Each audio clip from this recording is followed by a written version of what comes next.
All right, let's get right into it. We're going to talk about the absolute core of orthodontics today, biomechanics. And look, this isn't just some abstract theory you have to memorize for a test. This is the physics engine that makes every single tooth movement possible. It's the how behind everything we do. And this quote, wow, it just says it all, doesn't it?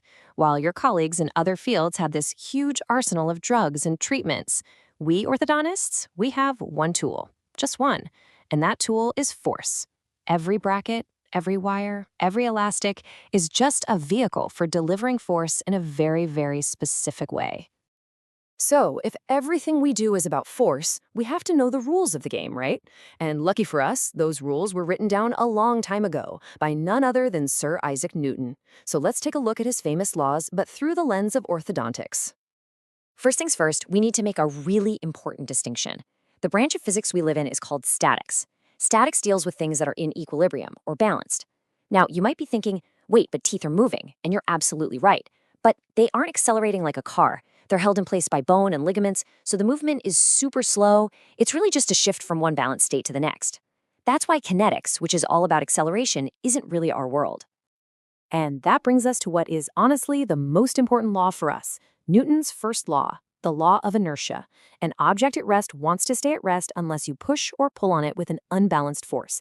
This is the bedrock of everything we do, because we consider both our appliances and the teeth to be in a state of equilibrium. And this image is a fantastic example of that. You see this coil spring? It's activated, it's stretched out, it's loaded with energy. But it's not flying across the room, is it? It's just sitting there, deformed, but perfectly balanced. It's in equilibrium.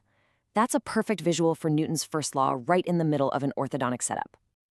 Okay, moving on to the next crucial piece of the puzzle, Newton's third law. You all know this one by heart, right? For every action, there is an equal and opposite reaction. This law is the key to understanding where the actual tooth-moving force even comes from. So check this out. When we stretch that spring and hook it onto the bracket, that's what we call the activation force. That's the blue arrow. But here's the kicker. That's not the force that moves the tooth. The force that does all the work is the spring trying to snap back to its original size. That's the deactivation force, the red arrow. It's the equal and opposite reaction, and it's the hero of our entire story. All right, so we've established that force is our one and only tool. But what exactly is a force in our world? To control it, we really have to understand its basic anatomy. You know, it's actually pretty simple. Every single force we apply has three key attributes.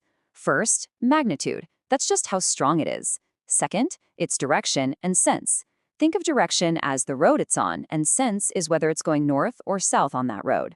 And third, its point of application. I mean, where exactly on the tooth are we pushing or pulling? If you can master these three things, you can create predictable, repeatable tooth movement. Now, let's talk about something that can be a little confusing at first.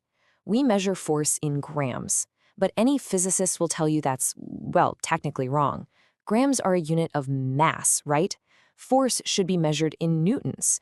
But for a whole bunch of historical and practical reasons, grams of force is just the convention in orthodontics.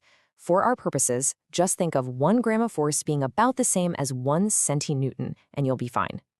And here's why that distinction is actually kind of cool and important. Look at this. Your weight, which is a force, would be totally different on the moon, because weight depends on gravity. But the force from an orthodontic spring, it's exactly the same on the moon as it is on Earth. Why? Because that force comes from the material properties of the spring and how much you stretch it, not from gravity. It's a self-contained little force generator. Okay, so we know what a force is. Now, how do we actually work with them? This is where we get into the practical skill of vector math. Because forces have both a magnitude and a direction, we can't just add them up like regular numbers. We have to think geometrically. Let's start simple, though. If you have two forces acting along the exact same line, then yeah, you can just add and subtract them. So a 300-gram pull in one direction and a 100-gram pull in the exact opposite direction gives you a net or resultant force of 200 grams. Easy peasy. But let's be real, how often are forces perfectly lined up in the mouth? Almost never, right? So what happens when you've got forces pulling in different directions? You can't just add 100 and 300 anymore. So how in the world do you figure out the true combined effect? Well, the first way is called the parallelogram method. You take your two force vectors, and you basically use them to draw a parallelogram.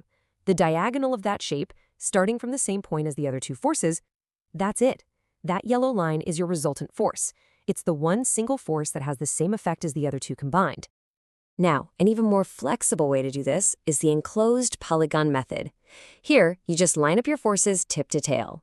You draw the first one, then you start drawing the second one right from the arrowhead of the first. The resultant?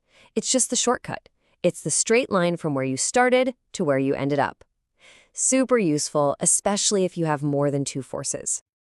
And just like we can combine forces, we can also do the opposite. We can break one down. This is called resolving a force. Take this headgear force, for example. It's pulling up and back. To really get what it's doing, we can break it down into its basic parts. One force that's purely horizontal and another that's purely vertical. Now we know exactly what we're working with. Okay, deep breath. That was a lot of physics, I know, but here comes the payoff. Let's shift gears from the theory and look at why any of this actually matters when you have a patient sitting in your chair. This is the so what part. First up, making things simpler. On the left, a patient has to wear two different elastics. That's a pain. But if you understand vector addition, you can calculate the resultant force and just replace those two with one single elastic that does the exact same job. It's simpler for the patient, which means compliance is going to go way, way up.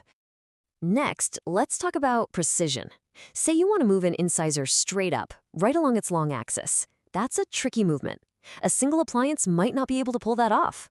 But if you combine a vertical force from one source with a horizontal force from another, you can create a resultant force that is perfectly angled to do exactly what you want. That right there is control. And finally, being able to adapt. What if you need to pull a canine toward the tongue, but you don't have a lingual arch to push from?